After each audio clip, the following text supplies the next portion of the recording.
Hello, my lovely lassie, and you come. Good morning. Good morning. I brought you some cakes, my friend. You did not. I did. I know, worst You pizza ever. didn't. My friend Abby No, makes you're not. cakes, No, so you're not. You're the, I was like, put have them some in the cake. bag. So Oh, enjoy. wow. Like she makes Thank like you. the Oh best my cakes. God. So I was like, oh, I need to bring love some that for as well. you. Thank you How so are much. you? Too kind. I'm good. Get your seatbelt on. We'll You're go so for it. calm at this time in the morning. You're joking. I was out last night. I was driving, so it's not that I'm hungover or anything, but I feel hungover. I was at orange the juice, I was actually lemonade. round the corner from here as well at my friend's were you? house. So you've got friends in Cumbernauld? So one of my friends from the gym, she's in Cumbernauld, literally like round the corner. And I was like, That's mental. where the fuck is Broadwood? And she was like, oh yeah, just I thought Cumbernauld you one. And would I was know. like, right, okay, that's fine. Like, Right. I thought you would know this. I keep forgetting about this actual place because it's quite new. And when people are meeting me in Cumbernauld, I'm like, fuck, where will we meet? Because Cumbernaulds a nightmare. I'm just Now, useless. Like, I don't have a fucking clue anywhere I'm going. I know there's Tim Hortons there, but I much prefer a Costa, right? So we're just going to nip up to the town centre and get a Costa up there, park up there, and then I'll bring you back here for your car anyway. But the first thing I need to say to you is congratulations again for your award for the Thank health you. and fitness, was it? Yeah, the Scottish Health and Fitness Awards, like, I genuinely was going along with the girls and the tickets that way. I was like, I didn't really want to ask anyone to buy tickets. I felt like this peer pressure. I was like, I don't want to let anyone down. Did you know you were going to win it? No, you Not don't till know. the night, No, 'cause you usually don't they do. know. And then Wow. I was up against some amazing people, and I was like, nah, I've not been in the game long enough. Like, there's not a chance. Like, it's just great to be part of it. And then it was like that moment. It was caught on camera when I won, and you just see my face dropping, and I'm like, Oh, it's my amazing. God. The videos were amazing. And then Edward Reid was doing like the thing, like the award, and I was like, hold on for dear life, and he's like, are you okay? And I was like, no, I'm actually not, like, I don't need to talk. And he was like, no, and I was like, okay, thank God. And he's like, can you let go of my arm? And I was just like rattling. He's so lovely. And I sat down and I was like, what the fuck just happened? Like, oh my God. That was mental. So it was a total wreck, but it was amazing. I only just followed you at that point. I didn't even know who you were, and the reason that I discovered you was I had put a box up. So I've only been doing this Getting a Lift since March, and it's been amazing. The feedback's been amazing, the support's been incredible, and it blew my page up a wee bit. So I thought, well, I want to ask people who they want to see Who in my voted car, me? because I can't remember who it was, but you did get more than one vote. They're probably But- like, she talks the power of shite. Get her on there well, and that's embarrass feel like herself. that. That feel like that. What can I say? So, your name came up, and I was like, how have I not even heard of you, the wee PT? So then I followed you, and then I messaged you about coming on, and you said you were going to Turkey, and I went, oh, enjoy your holiday. I know, I didn't want to say I'm actually getting a new set of tits. I'm like, well, at I didn't know least if she it was knows. appropriate yet.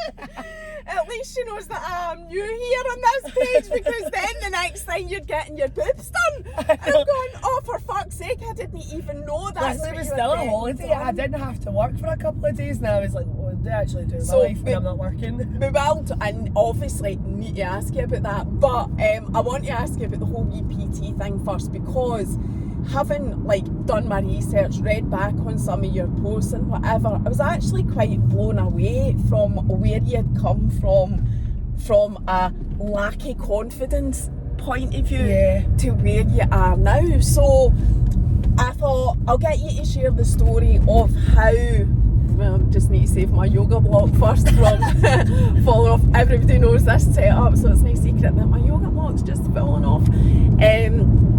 How you started it, and you call yourself the Mums PT. I think that's all amazing. You do stuff with childcare whilst doing classes, and there's just so much that you do that I think is incredible. But you. Tell us the story about how you got started. And So, I'll take it right back actually. From about, I turned 16, and then I had my daughter Paige when I was 17, and I just was like, the lights were on and nobody was home. I was just in this pure bad place, and food was like a drug, and I was just using it to pick me up all the time. But I have a mum that I've not spoken to her for years, but my mum was so focused on weight and money, and if your weight. Is he not doing the walk of shame? I was trying not to look at the camera. No, I can't. Try not to tell me when you're like trying He's walking up the I need to explain it. 2 minutes to 10 on Sunday morning, he's stoating up the dual carriageway at Cumbernauld. Oh, I remember the days. I'm not laughing at him, I know how he feels. Anyway, sorry.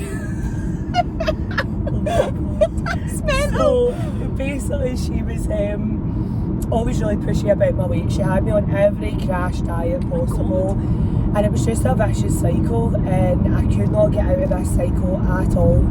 I was just doing all these crazy diets, just totally fucking my head up to the point that I was miserable, and I was like, do you know what, I'm a failure, I might as well just be fucking fat anyways. If for some reason it was drilled into my head off my mum that being fat was like the worst thing in the world. After you had your first baby. She always made comments about me and my brother's weight from a very, very young age, so she did. Like even on holidays and things like that, there was always comments, and I just thought it was like normal because it was my mum and she cared about me, so like that's her way of caring. And so I mean, I know these subjects are extremely sensitive. No, honestly, go for it. I think it's important to talk about it so other people recognise it. Well, I'm just wondering, are you from Glasgow? Yeah, Bishop Briggs. Oh right, you're from Bishop Briggs originally. Yeah. What was motivating her? Because that's quite I'm thinking that's quite an unusual way for somebody like Central Scotland. For perfection. Right, so wasn't it, and she felt like what the neighbours might think, because that used to be, maybe still is, a big thing for people of the... I think it was more the family, like I'm married now, but the whole like family, I think she wanted just to look perfect in her perfect house and her perfect life and perfect children, and me and my brother are probably the biggest misfit she'll ever fucking meet, so don't think we really fit into that, unfortunately for her. Fit in here, hen. I finally found a place. So it was things like, she would make comments like, oh, do you know what, you've just got such a beautiful face, if you lost some weight. It was always like a butt and a this and a that, and just jibes all the time. You'd just be so pretty if you weren't fat, and I was like, that's awful. And I chewed that shit up but and ate it and thought that I was just like a really awful person because I had a bit of friggin' fat on me, and I'm like, there's people doing some horrible shit out there and you're making me feel like that just from carrying a bit of weight. Basically your own mother was fat shaming you? Yeah, it's absolutely awful. See, you don't realise it until you look back. No, you never know when you're in something. Well, usually you never ever do. And what's your drink? Just shit. Can I go with a strawberry lemonade, please? Can I have what did you say? A strawberry lemonade, please. A strawberry lemonade, please. Yeah, or is that just small or medium for you? What size do you want? A medium, please. A medium, please. A medium, no problem. Anything else? Yes, can I have a medium coconut latte as well? Yeah, medium coconut latte, no problem. That's fab, thank you. No, that's fab, thank you. I'll just be £6.95, just round to Swindle. Brilliant, thanks. Really drove away when he was still talking to me. Poor boy. Oh, can I get this? No. Oh, please. No, the person I had yesterday was saying the same. Well, and I was my friends are going to burst out laughing to hear this because they know I fucking hate it. I'm like, let me buy it, please. No, it's the least I can do. What you get is a coffee and a cuddle, but you're having a drink, but it doesn't matter, any drink. Thank you. No, it's the least I can do. I like to insist on getting that. Oh, I've had a sore throat all week, so I was like, maybe a nice lemonade will calm the RuPaul voice down for a wee minute. So your mum... So it all sort of kicked off, and then eventually I got myself in, worked with some coaches and stuff, and I never really felt understood. I felt like just a bit of an idiot, and I just wasn't getting this diet thing, and it was the same cycle was repeating again. So you were nothing. You weren't a PT. You weren't doing anything yourself. Then nothing like that. So I'd eventually get in with some coaches and PTs, and then I decided to give bodybuilding a try. So I ended up losing loads of weight. It was great for its purpose and all that. I learned a lot from bodybuilding, but I was tiny, and my mum was like, you'd be so great if it wasn't for those big thighs. And I was like, do you know what? Oh my God, she was I can't fucking win. I was like, I am absolutely tiny. I looked like shit. My hair's falling out. I've not had a period because I've lost so much weight. Thank you. And it was still a fucking comment, and I was like, do you know what? Yeah, Thank you, darling. And it was that realisation, like I needed her to do that because I thought, do you know what? I will never be enough, and that's all right. Like, I just need to cut you out now. And that was it. She never came to my show, and I thought, do you know what? I needed that moment there. I needed that one thing to go, do you know what? You're never going to be by my side as a mum the way I need you to be, but I'll be by my daughter's side the way I needed. And it kind of, as much as it was a shit time, it's totally made me the person that I wanted to be for my family. So how long ago was that you cut your mum out? Must be about 4 years ago in January, 3-4 years ago. So it's actually not that long ago? So after the bodybuilding, I kind of thought to myself, do you know what? If I can stand up on stage in front of people, I can do anything I want to do. And that's when I thought I want to help other people that felt like that gap the way I did. Like a PT just wasn't understanding me or my needs as a mum, and that's when I set out to be a personal trainer. So I did all my qualifications. And actually, here's the worst part, I worked with my mum as well. No! Yeah, so it was just honestly like a pressure cooker with a grenade in it. And then eventually, my mental health took a really bad turn. I ended up on fluoxetine just because I was struggling to cope with working in an environment with my mum. And I was like, see your job, I'm out, fuck off. So it was her, oh right, so I thought you her had set up a business together. No, so it was, we both worked for another company, but we worked together from home in her house. So it was just a toxic environment. And I was just like, do you know what, I'm out. And I walked into Pure Gym Rob Royston and I was like, I want to work for you guys. And I just gave them exactly what I intended to do in the next 12 months. And lockdown kicked in 3 months later. And I was like, I can't believe this, I've just walked away from a job of 9 years. What's the worst that can happen, being self-employed with a fucking global pandemic, was that. So that kicked in, and the first sort of week I felt sorry for myself, and I was like, no, do you know what? I said I wanted to help people, man the fuck up and help people. And that's when I started the Quarantine Queens. So it was basically a community of women, and we did 2 classes a day for the full of lockdown, 6 days a week. Just brought people together. So I kind of found that Pure Gym was great, but I found that with the lockdown, it really brought what my vision was, like helping mums, helping women and things like that. It really brought that together. So I did that until lockdown eased off, and then I started boot camp. So we were outside, and like it genuinely was a shit show. Like there was dirt everywhere, bug bites, long grass, snow, you name it. But we were all so desperate to exercise that we were like, get your walking boots on and do it, just get the shit It'd be great done. fun as well, I would imagine. It was just a release from being locked away. So we were hidden in this forest, like you would not know we were there, just to keep going. And then that's when I opened the gym, and I thought, I need to have a gym where mums feel heard and understood, and you just leave your dignity at the door in the gym. You walk in, mums talk about anything and everything, how hard parenting is. They can call their kid assholes without feeling judged, and they can talk about their pelvic floor or how their sex life and their marriage is. They can talk about anything and they will not be judged. It's just a safe gym. And that's how it in began. Bishop Briggs. So I see your wee, what is it called? Cabin. Is that, what is that? Is that the office part? So it's the cabins are offices, but I've converted mine into just a wee studio gym. So that is your gym? Yeah. Right, so it must be quite big inside then, So because inside it the is gym quite, looks big. It's quite a big size, but I do want bigger. But I love Bishop Briggs and trying to find a bigger unit in Bishop So Briggs. where are is you hard. exactly in Bishop Briggs? Just so I Hunters can Hill vision- Village. So do you know where Auchinleam Road is? Aye. Just aye. off Auchinleam Road. All right. So, Aye, good. so it's good, but perfect location. I've got Abby's cakes across the road from me. Is that whose cakes were on your stories yesterday? Is that who? Aye, they did. So look she's amazing. across the road.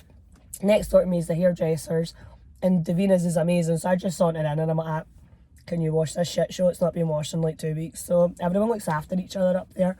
It's a good environment. Aye. So you're happy to talk about your mum, so I will come back to that.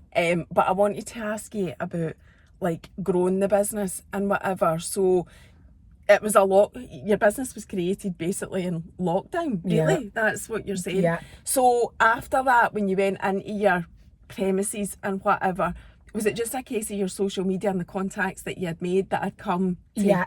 have you So as a PT? I think because on social media at first, I was boring as fuck. Like, I was really fucking dull. And I was looking back at my posts and I'm like, fuck me, man, you were fucking miserable. I was just giving people information, but not giving them like who I was as a person. And then eventually, as like lockdown kicked in, I was like, do you know what? People actually need to see who people are, not this like fake shit in social media and generic posts. So I started putting myself out there, discussing like mental health, stretch marks, loose skin, and at that point people weren't really talking about that. So they were like, who's this wee bird? Like, she's actually showing mums that it's all right that you've got loose skin and saggy tits and everything else, like it's fine. So between that and the free classes, people sort of realised that this girl just actually wants to help people. That's like what our main objective is. And my social media started to grow from there. And then when I opened the gym up, I sort of started putting myself out more, and I was like, do you know what, actually, it's all right to be vulnerable on social media. Whether you're nice or you're vulnerable or whatever, people are always going to say shit anyway, so you might as well just be yourself and let them. So that's kind of what grew me. And then my clients, I'm very, very lucky. Like, some of my clients have been with me for like 2-3 years now. They refer me, so it tends to always come back that people speak highly of you. You get more business in as well. And I noticed your page grew massively with the award. Was it? Aye, that was that. Yeah, so it grew because up, it grew quite a bit from the award. But lockdown grew me quite a lot. So it Yeah. did, I think, just because I was constantly there. A lot of PTs hid away and were like, we don't know what to do in this situation. When I was like, the first thing people want to do is exercise. Like, Joe Wicks was proof of that. He was doing PE with Joe every day and everyone was all over that. And I was like, people want to exercise and they need it, so don't hide away, keep going, keep going. what I like about you looking at your posts and whatever is that you're not churning out this. The rules are, you know, like a lot of PTs are, you need to do this and you need to do That sort that of and generic whatever. way of Aye, thinking that. people have a life. Aye, and whereas like you go on your stories and you are genuinely eating cakes or like, you know, just eating normal stuff. And the thing is, when you know how, well, obviously you know it's your job, you know how hard it is, especially as a parent. Definitely. As the mum, and I want to talk about that as well. You know, you're just because for fuck's sake, when I saw that post, I was like, PT, that applies to everything. I feel like with a woman, it doesn't, but we'll come back to this. I'm going off on a total tangent now. But I do like that. It's almost as if you base what you do around normal life, trying to get, you know, trying to get by, getting a bit of exercise, look after themselves as well as like take care of their veins and whatever. And that's what I like. And I also like that you're extremely straight talking, and that's why when I like connected with your page and I was looking at your stories and looking at you, I was like, that's why people have suggested you, because that's the type of person I can't believe you are. people suggested me. Like, I honestly talk some amount of shit. So But, nice. but don't we all? But that's what we all want here. That we spend all of us spend all our lives every day talking shit. That's why this type of thing works. People want to see it. They want to know that they're not the only person that feels like they're talking shite, because actually it's no shite. It's all the important stuff to us.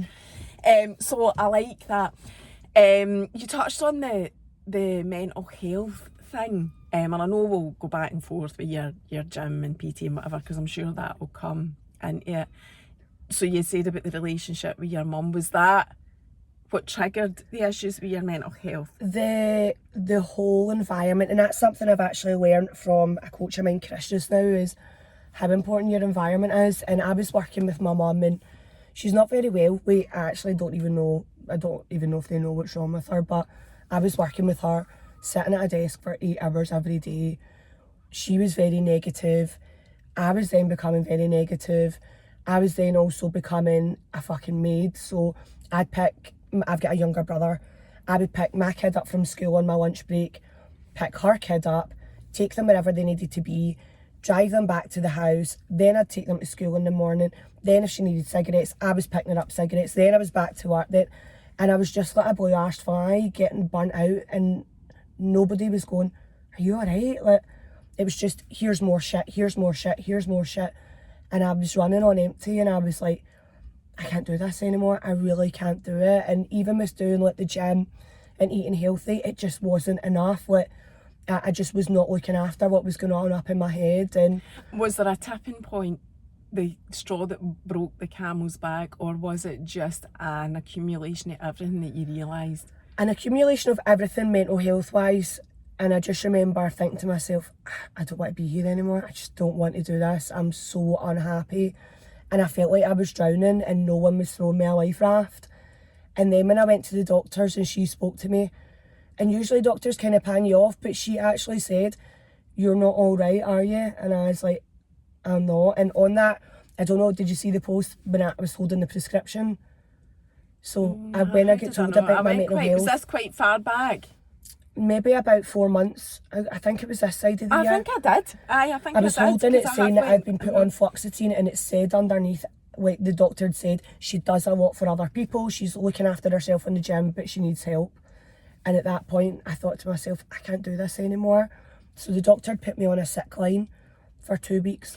And did your mum know then? Like, well, what was this is that? what the tipping point was. I said to my mum, I've been put off work sick for 2 weeks. I can't do this anymore. And she was like, I can't believe you're doing this to me. And that was the tipping point. I was like, I'm doing this to you. Like, there's just, now we all fuck up. I'm the queen of fuck ups. But there was no accountability there that it was, there was no accountability that she played a part in it. She was just like, you're doing this to me. And I was like, nah, I'm out. Fuck off. And called it a day at that point. Handed my notice in and left it at that. And what about like the follow-up? Did she try and No, we never spoke again after that. So she didn't. So I'm actually really glad that you've brought this up, and not to detract for your story, and I'll be doing my own getting a lift in a few weeks, so I don't want to make this about me. But, so I'm going to get... Like, I think when people open up, I think it's important that other people can go, listen, I hear what you're saying and I've went through. And I just want to say that it's another thing that makes social media extremely difficult, because I hugely relate to your story there. And I don't have a great relationship either with either of my parents.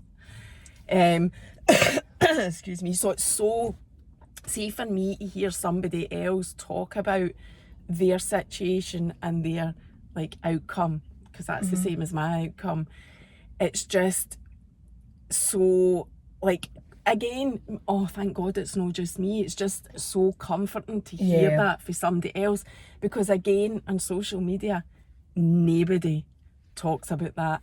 And I get that there's certain things with families especially. Are you needing the window down, by the way? No, honestly I'm alright, it's just a stupid frog in my throat. I'm the same, it's because I was out last night but I wasn't even drinking, like I said. It's just so, it's a taboo subject, and I know that there's reasons that people can't talk about their families and whatever, and there's even things that you know yourself, there's stuff that you will not say because there is a line. With everything there is a line, but more so than not, social media is throwing out family time, and I'm not talking about you and your man and your bains. It's like the bigger family, and that's been thrown in your face all the time. And I don't have an issue with people being happy and do you those find that posts. hard to watch though? I do. But what makes it hard though, Viv, is that there isn't people showing the other side of the story. That's what makes it hard. It's not actually their posts that makes it hard. It's like there's no balance. There's just no in between. So yeah, we've come massive leaps and bounds. We're talking about women's bodies and weight and how you look and body dysmorphia and, you know, mental health. We've made massive advancements in that. There's still a lot of way to go. I totally agree with that as well. But see, in terms of like family issues, there is fuck all out there. Sometimes I wonder if it's because there's nothing to profit of. And well, there you go. There's that's no very true. Product to sell when someone goes. It's just a story. It's just unfortunately to the market. It's just a story. Whereas body confidence and stuff like that, it's great, and I'm very for it, and body acceptance. But what is to sell a product at the end of it. That. And I do. And the other thing is, right, which also bothers me, is that if you do, I have talked about it in my stories, and when I asked people what they wanted to hear on my Getting a Lift, it was about my family issues, and like I say, there is a line. But what puts me off of that is there is always people out there that come into your DMs or make a comment or say, but it's your mum, or it's your Can you do dad, that? It's or your it's your mum. family, or those comments. but and what it's happens like, if she was unwell? Would you not regret all what those if she years? dies? I have Yeah. been told all that. Do you think? And I do want to say, do you think I've not been through that whole process? Yeah. You know, I'm actually 48. You've just told me you've only done it in the last 4 years. I'm the same. It's very recent, but I'm 40 fucking 8. That was a lot of years, a lot of shit before I finally put myself first. So it's good to hear that, but it's so difficult talking about it on social media, because I have talked about it, I haven't went into huge amounts of detail, and I probably will need to be fair, but I'll give as much as I think is appropriate, because there's a line, and it is frowned upon, totally frowned upon, and it does infuriate me because nobody knows your story. Yeah, and I think as well, what people go, oh, but what if she died? And I also think to myself, what if someone said to me, you've got cancer? If I looked back at my life, What if would I you go, died?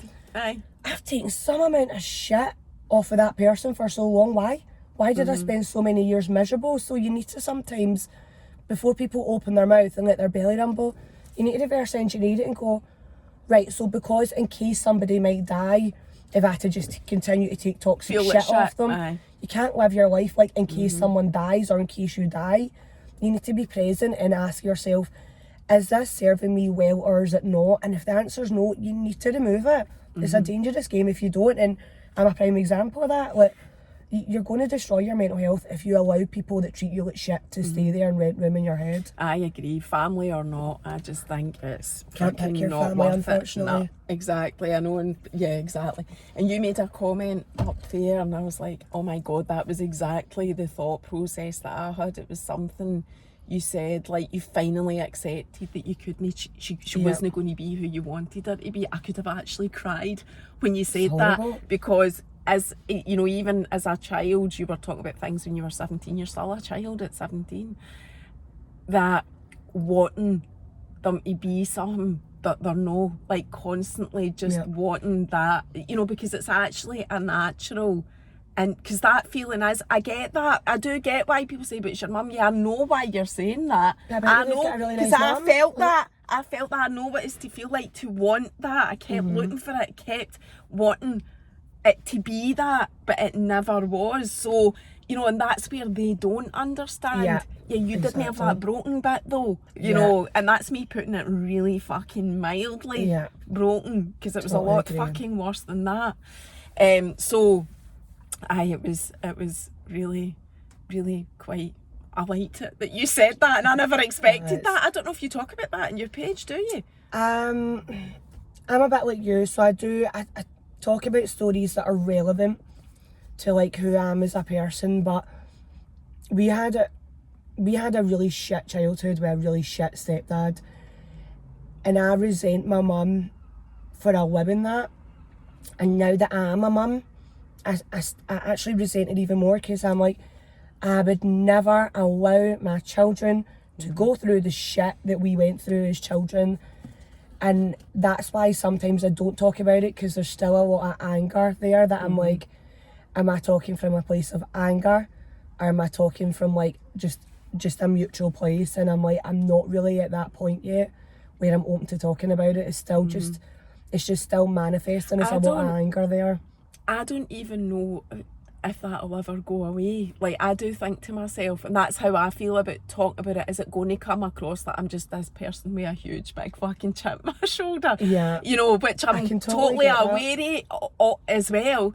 Or will I be able to convey just how deeply this has affected me? I don't know. And then I just think, well, I'm just not ready to talk about it. And then I think, will I ever be ready to talk about it? Because how do you ever get over that? I know. Do you know what, I ask that, and sometimes my partner says to me, like, will you ever go and talk? And I'm like, I just don't know if I could. It's kind of locked away in this wee box in the back of my mind. And sometimes like patterns come up to the surface, or But I'm like, I don't know if I could ever bring all that back out again and talk about it. I just, the same as you, sometimes just carry it as a wee chip and just go, do you know what? It's better the devil I know how to deal with it than now.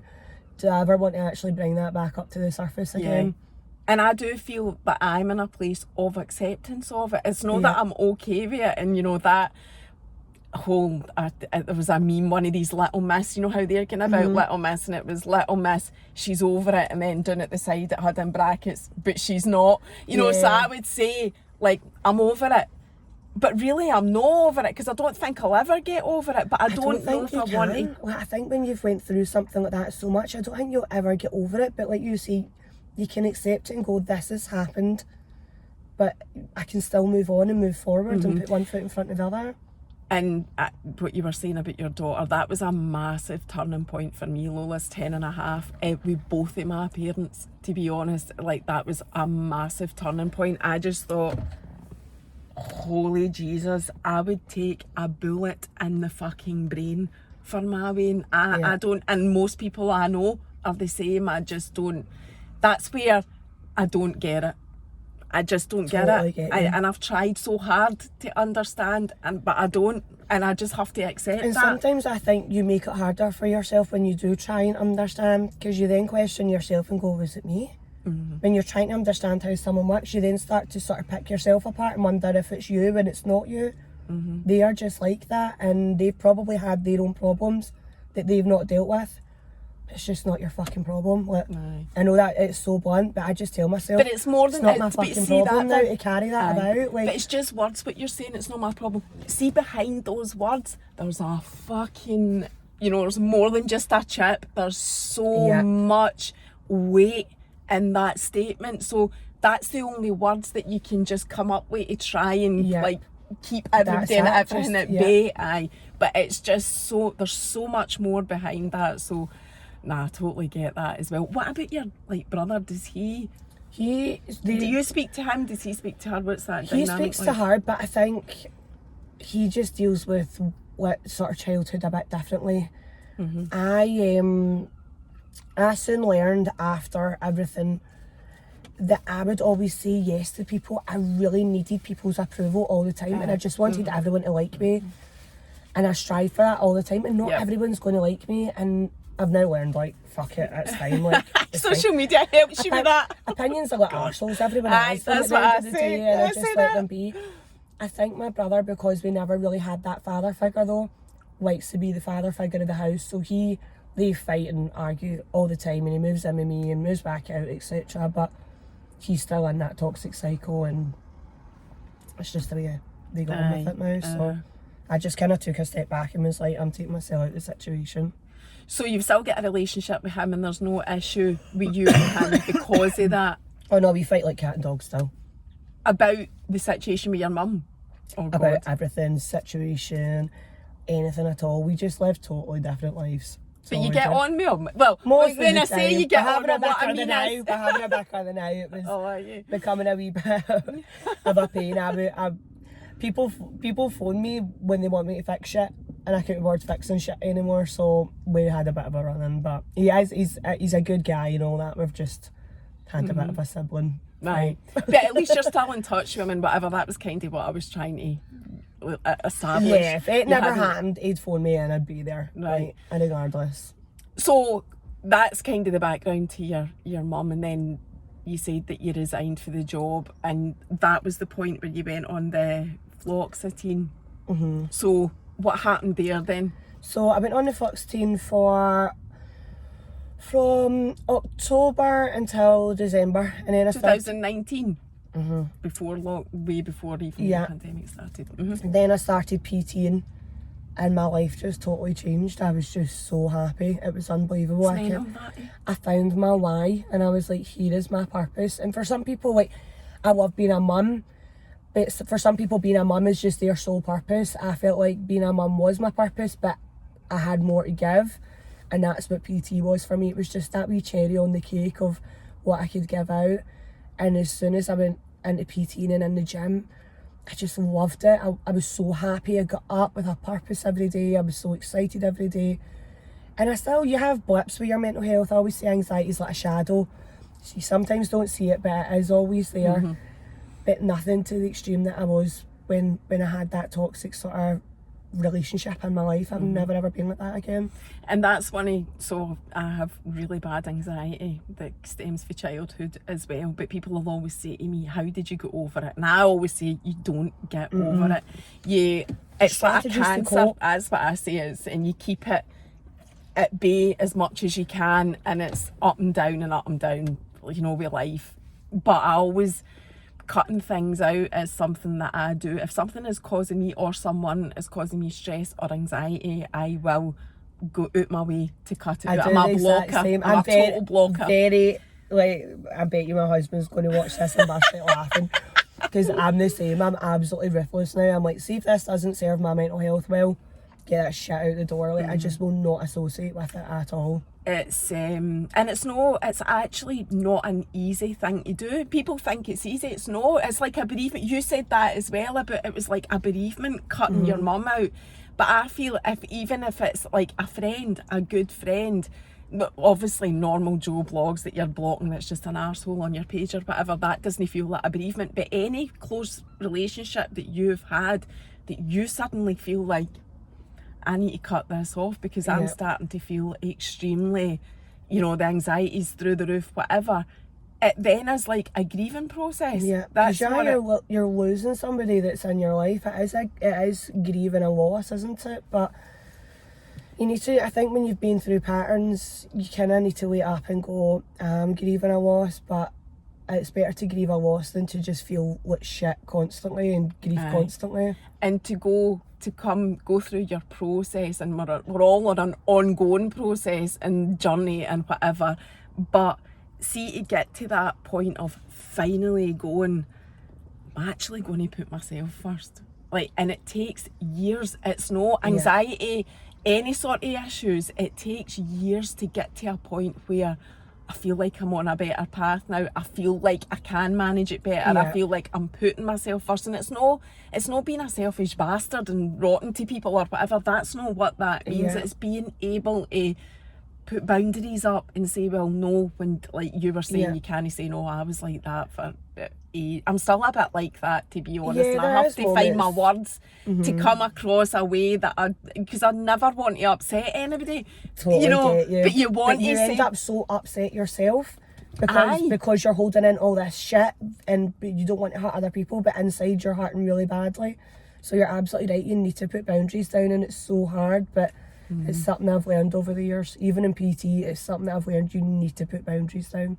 That's incredible that you actually, like, so you resigned for the job with your mum and you were on is it antidepressants, fluoxetine? Yeah. I don't, right. So you were on the antidepressants and you managed to, in that short time, take yourself like off them and out of that hole. I think I just realised that I wasn't actually depressed. It was the environment around me that was just absolutely messing my head up. So I think I was at the point, but then when I was like sort of hitting January time, I was like, I actually feel all right. It was the whole environment that I was allowing myself to be in that totally fucked my head up. So going back, I'm jumping all over the place here because I'm thinking about you had a baby at 17, and again I didn't know that till I started looking, because I was like, who's this older girl? And you were like referring her age. She looks she looks a lot older. I Aye, but now posted you've said, that I was in a restaurant in Cumbernauld and someone was like, how's she ordering off the kids menu? And I was like, oh my god, like, I'm like, she's fucking 13. Like, I can't believe that someone's actually moaning about my kid eating off the kids menu. And then I looked at her and I was like, to be fair, she does look about 16. And I'm like, she does I didn't know look she was older. only 13, because I was like, I was pure 13 questioning what age you were. I was going, that is not your daughter. 17, I know. Right, because I everybody know. does, you know, doing that whole thing that everybody does, you know, trying to work it out. I'm so small as well. So when she stands next to me, she Aye, looks she's really tall. So Aye. everyone thinks she's older, and I'm like, nah, she's just turned 13. So what about mental health? I was just thinking, we were talking about mental health much later in your life, but I'm thinking, but you had a child at 17, and we all know how fucking hard it is. And I know I wasn't diagnosed with postnatal depression, but I definitely was on that flaming you know, spectrum, let's say. And I just think, imagine, because my mum had me when she was 17 or 18. Anyway, imagine having a kid that young and having to deal with your mental health as well. Did you have anything like that? That was my point. I just wasn't really there. I kind of felt like I'd lost my identity and I just wasn't really there as a person. Felt really lost and really alone. And then I did, again, another one for another absolute bullseye from my mum. I wasn't well and she was like, you can't talk to the doctor about it because social services will take your kid away. And I bottled it up for ages and ages. And then things just progressively got better, just on my own. Oh my God, imagine saying that. But I think we all now, like, as we say about social media and stuff, I think the more people talk about it, I think pretty much a large majority of women do have postnatal depression and they're not even aware of it because they think they're just burnt out or they're just busy with the kids or that's just what motherhood is, when in reality it's really not what motherhood is. No. And I remember, and I've said this before, I didn't know at the time either, it wasn't till like Lola was 1, because she never slept through the night for the first year. Like, she wasn't up the whole night every night, she just never slept through the night. She was up for a feed or whatever. That was fun. For 2 years it's hell, isn't it? Sleep deprivation just drains your soul. I know, it is the to chant that Johnson's baby bath and fucking drown you in that baby bath if you hit me with that. You're so fucking obsessed with her sleeping. You try. Don't ask me what I've tried, because I've tried everything in the book. You're obsessed with what they ate, what they did that day. They had a slightly better sleep that night, so what could you do? That was the same. You're in this absolute fucking world of mental, just obsessing about your weight and trying to get asleep. But other people encourage it. That's the problem. Is like, you go on all these Facebook mum groups and shit. Everyone's kids, don't go like, near them. Everyone's kids, your kid's 10 Arif, theirs is fucking 11 Arif, obviously. And they're all sleeping, so you're like, right, why is my baby not sleeping? What am I doing wrong that my kid's not sleeping? And it wasn't until, I wish I knew who said it to me, said, do you sleep through the night or do you get up for a pee? I'm like, I get up for a pee once or twice a night. And they're like, well, there you go. Why are you so obsessed with your baby sleeping through the night when you, a full grown ass adult, aren't sleeping through the night? And I was like, oh my God, it makes sense.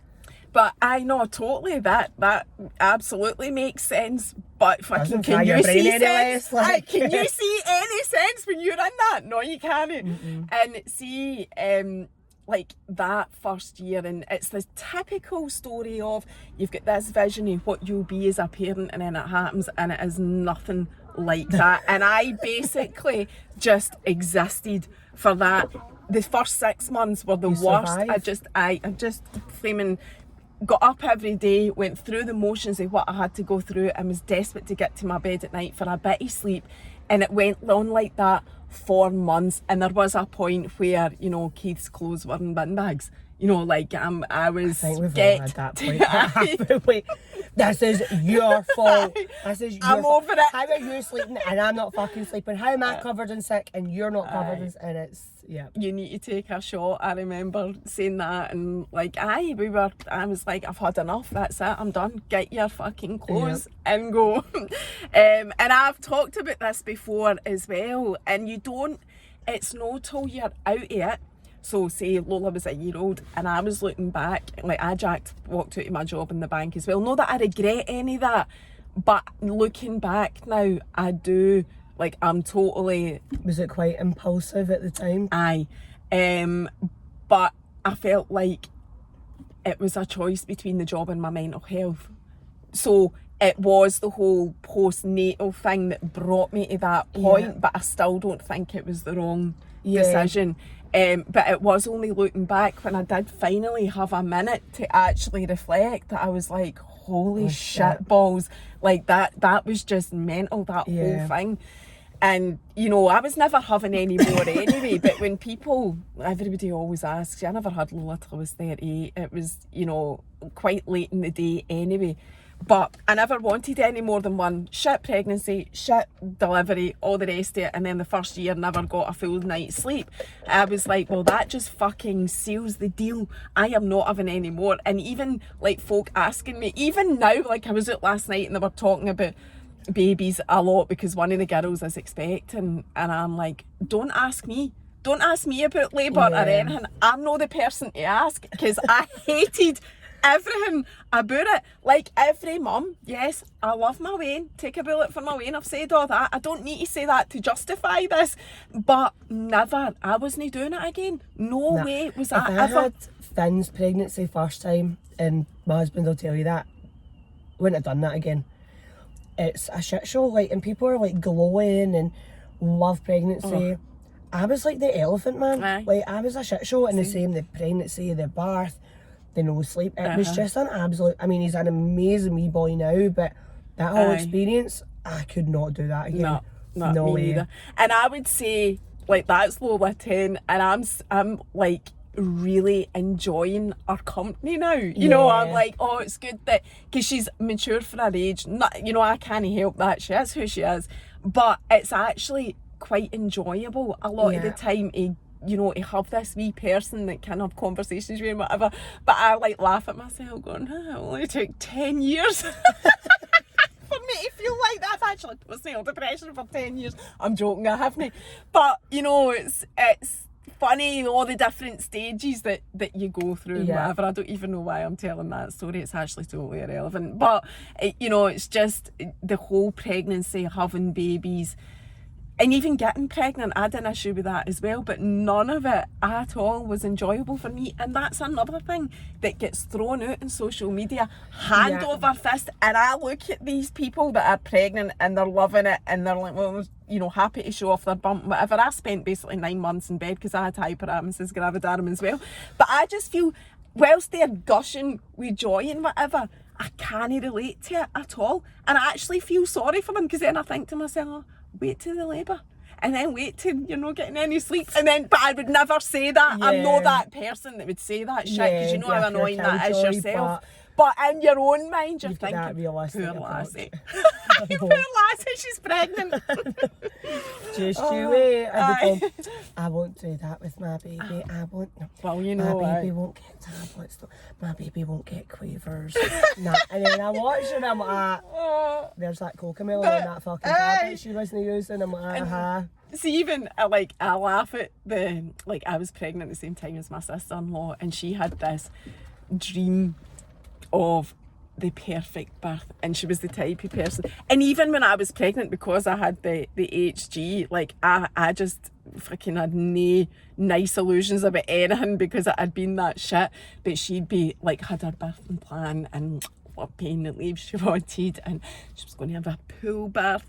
It never worked out like that, right? But we were pregnant at the same time, and I was like, I would sit there like listening, going, do you? Aye. My birthing plan was, give me fucking everything And get you've this got. baby out. Aye, that's what I was like, that was all it was. And even when I, like, the labour that I had, I went into labour and it was back-to-back contractions at 2 centimetres dilated, God. right? So I was still like No 10 wonder you hours for fucking a had birth. enough. And no wonder I'm fucked, I no know. fucking wonder So- you had enough at that So point. she said, I remember the midwife saying, in the hospital, opening the file up, like, oh, just check what your pain. Oh, you've said that you have an epidural. I was like, this was 2 centimetres. Just fucking I went, into the next point. get it in. And even like through, I don't know if you've ever had an epidural, but it doesn't completely take everything away. They do want you to still feel it, so you know when you're When you contracting, right? And I was still feeling it, but I wasn't accepting that. I kept going, there's an inch here on this side that I can really feel it. And I laugh when I think back on it, because I kept telling them to top it up. And see, when I think back, they were topping it up, allegedly, but now I know they've just been kidding me on, like, because it wasn't doing anything, Just but they kept. pretending, shut up. Aye. You know how they do that? Kid on, they're giving you more, but they're no. Aye, so it's not a very enjoyable experience at all. No, I that. can't say I'm one of the mumsy and No. stuff like that. Mm-mm. Not at all. And I think that's what helps with the job that you do as well, like with the whole PT thing, because you're not dressing it up with the because you say about childcare, I was going to ask you about that, because you do gym sessions. Is it classes where like mums can bring their babies along? Yeah. Is that right? So PT, people bring their kids along, that's no bother. And then some of the classes, usually the daytime classes, because it's quieter, they can bring their kids, I'll clear a section, there's a tablet, colouring in book, prams, there's always people on to help as well. And then they'll all just do their classes and up the road they go. Do you do that with every class, or is it just specific classes? The you only do it ones with? I don't do it with is a Monday and a Tuesday night. They're just too busy. Aye. And I'm like, it's just when you weigh up the sort of children at sort of 5:30, 6 o'clock are sort of tired and burnt out and grumpy. Mums are stressed. You're not really giving them a mum a chance just to be themselves for half an hour. Yeah, So and- that's the aye. thought process, is let them have some time, but if they need it, there is child friendly classes during the day too. Aye, no, and I think that's amazing. I'm not aware of any other PT that does that. I don't know any other PT that does it. I do know there's a gym. I think Peak Fitness is over in Airdrie. I've heard amazing things Do about they them. do And I it? think Right. they've got a soft play. I don't know if it's a creche, but I think they've got a soft play area where the kids can play and you can train. But I Aye. don't know if it's childcare or not. I would need to, so if anyone was looking for that, you would need to ask them that question. Aye. I used to think when I worked in the bank as well, before I went back to work after having Lola, and I know there are, I think Santander do it actually in Edinburgh, or is it Scottish Widows? Anyway, they actually have an in-house creche for parents going back to I work. don't know why there isn't that. Why though. is that not? There are some countries that it is that standard practice, that whoever Yeah. the employer is also has childcare facilities. This country is shit at childcare. Shit. It costs an absolute bomb, and you get no support. Working parents don't get any support. Working, it's so hard to get mums back to work. It's so hard. And Totally. And that brings me nicely on to my next point, which I'm trying to squeeze in here because like the time's flying by as usual. What you were saying about just a PT, and obviously that's relevant to you and your story, but see that it's like that question, especially to women, oh, what is it that you do? It's such a loaded question, and you know that person is asking because they're then going to decide and judge based Yeah. on what you say, where they're placing you in Yeah. the social hierarchy of acceptable things to do and I remember it totally resonated with me, that story, because I remember no long after, I work for Keith's business now, and I don't talk about it a lot because I don't need to on social media, so what is the point in Yeah. talking about it when he built up his business? sometimes the it's old-fashioned nice way? to just have stuff As private isn't though. it? Like, I I think know. social media is great, but sometimes it's nice to have things private as well. But I remember, yes, and I totally agree with that as well. One time, it was actually when the new Marks and Spencers was opening, when I've just picked you up, and not long after I'd left my work, a couple of years maybe, and Lola was whatever age, a toddler, still fucking extremely hard work, because she's always been bouncing off the walls as well, apart from like no sleeping as a baby. And the guy in the queue said to me, he was an older guy, so what is it you do? And I took a year out between that and then working for Keith's business from leaving the bank, and I was like, oh my God, I knew that if I said, well, I'm a full-time mum, They'll that he say was you're going to just a mum. judge me, right? And that was exactly what he said. No, he didn't even say you're just a mum. He said, oh, so you're just a lady at leisure. Oh my God. Fucking hold me back. That's right, because the last time I checked, looking after a Wayne full time is so leisurely. So chilled, So innit? leisurely. So fucking Aye, chilled. and running a house and doing everything. So it does annoy me as well, especially even accounts on social media, home accounts where somebody is a full-time homemaker or housewife or however they want to refer to themselves, that people will be derogatory about that. I get infuriated by that because to me, it is a full-time job as well, and if you're doing something else, if you're a working mum, you're doing double, if you like, because you're having to do your job and everything that needs done with the Waynes, the house, the whatever. Everything. I mean, Keith will do stuff. This isn't about digging it into men either.